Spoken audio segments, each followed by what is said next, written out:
Сәлем баршаңызға. Қазақша каналға қош келдіңіздер. Бүгін сіздерге шұбаттың адам ағзасына пайдасы жайлы ақпарат берілер. Арнаға тіркеліп лайк басып пікір қалдырып кетіңіздер. Шұбат дегеніміз шипалы ем, нәрлі сусын.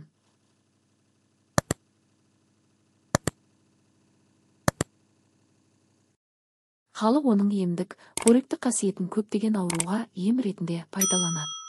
Ол қарын сөлінің қорытқыш қасиетін күшейтіп, ішектің қызметін жақсартады. Жалпы қоректік заттарға өте бай, шұбат адамның есте сақтау қабілетін жақсартады. Ауыл шаруашылығы ғылымының кандидаты Сыдық Дәулетов түйе сүтінің 100 ауруға ем екенін айтады. Сондай-ақ сусын ретінде адам ағзасында жеңіл қорытылатын ерекше қасиеті барына тоқталды. Қазіргі таңда адамдар шұбат пен қымыз ішсем жазыламын деп ойлана бастады. Шұбат дегеніміз шипалы ем, нәрлі сусын.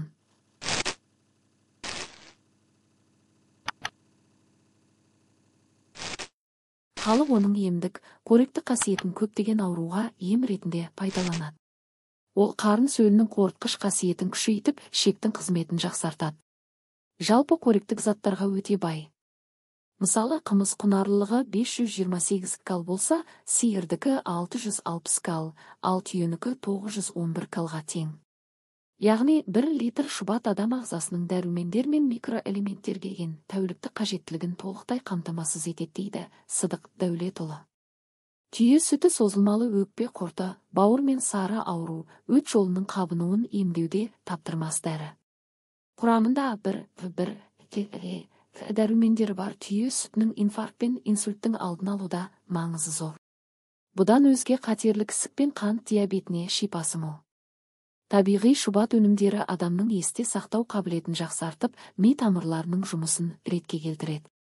Әсіресе нар сүтінің ақуыз мөлшері мен майлылығы қымызға қарағанда жоғары, ішінде С дәрумені де мол.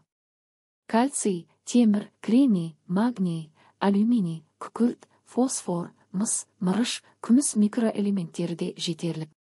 Шұбат салмақ қосуға көмектеседі. Германияда қымызды патенттеген Сольманның қайын атасы соғыс кезінде қамауда болып, өкпе ауруына шалдыққан. Қазақтың қымызын ішіп жазылған екен. Содан еліне барған соң бір бие сатып алып, дертінен айығып аман қалған болатын. Бүгінгі тіршілік әртүрлі ақпарат пен тынымсыз еңбектен құралады. Ал мұның барлығы жүйке ауруын қоздырады. Мұндай жағдайда қымыз бен шұбат адамды тыныштандырады. Кейбір адамдар шұбат ішкен соң ұйқысының келетінін айтады.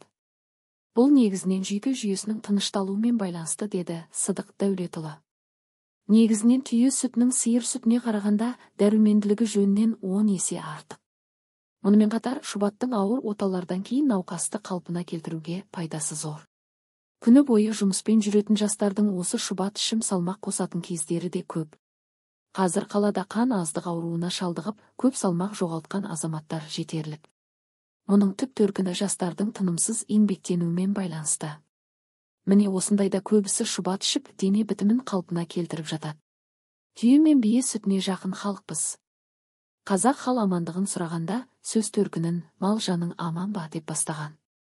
Осыны ұмытып бара жатқан сияқтымыз шұбаттың емдік қасиеттері.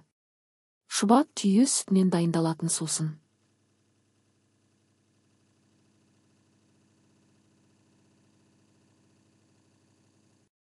Шұбатты бір қорландырып алады да, одан әрі ешқандай ашытқысыз ашыта береді. Дәстүрлі қазақ қоғамында шұбатты торсықта немесе ағаш күбіде ашытқан. Ол бір тәулікте өз бабына келеді. Шұбатқа арналған торсықты түйе мойнағынан жасайды. Шұбат ашытқаннан кейін оны адамға берер алдында шайқап, көп ішігін жақсылап араластырып ұсынады. Түйе сүті бұл түлік суды аз пайдаланғандықтан майлы болып келеді. Қуаты мен дарулық қасиеті қымыздан кем емес. Қымызда 499-528 кал болса, шұбатта 789-991 кал болады. Шұбат құрамында май, әр түрлі витаминдер мен тұздар көп болады. Шұбатты Маңғыстау облысы Тұщыбек бұлағындағы емдеу орнында өкпе ауруларын емдеуге пайдаланған. Түйе сүтінің химиялық құрамы 86-5% судан, 14-5% құрғақ заттан тұрады. Оның ішінде сүттің майлығы 5-0, белок 3-6, казеин 2-8, альбумин 0-6, глобулин 2, минералды заттар. Әсіресе қос өркешті қазақ түйелерінің сүті емдік қасиетімен құнды саналады. Аруаналардың сүтінде майлық 4-9%-дан 6%-ға жетеді, ал белок 3-9%-дан кем емес. Сүттің белогі мен майлығының тепе-теңдігі шұбаттың құнарын арттырады. Амин қышқылының құрамы да жеткілікте. Түйе сүтінің ұдайы пайдаланғанда ішкі мүшелердің қызметін реттеп адамды семіртеді. Қазақ емшілері түйе сүтін науқастарды емдеуге қолданады. Жасы ұлғайған қарттарға, ауру салдарынан дене қуаты төмендеген науқастарға бір мезгіл шұбат ішкізеді. Шұбатты ішкен соң адам денесі балбырап терлейді, ұйқысы жақсарады, сергиді, біртіндеп семіреді. Шұбатқа қоса балан етімен сорпалану да жақсы әсер етеді, ем болатын аурулары. Кеңірдекшелердің созылмалы қабынуын желөкпе күшәлі шұбатымен емдеу жақсы нәтиже береді. Ол үшін 2-3 тал күшәләні түгі қырылған, түйе сүті құйылған сабаға салып, әбден пісіп, жылыдай орап, түн асырған соң, бір кеседен күніне 3 рет ішеді.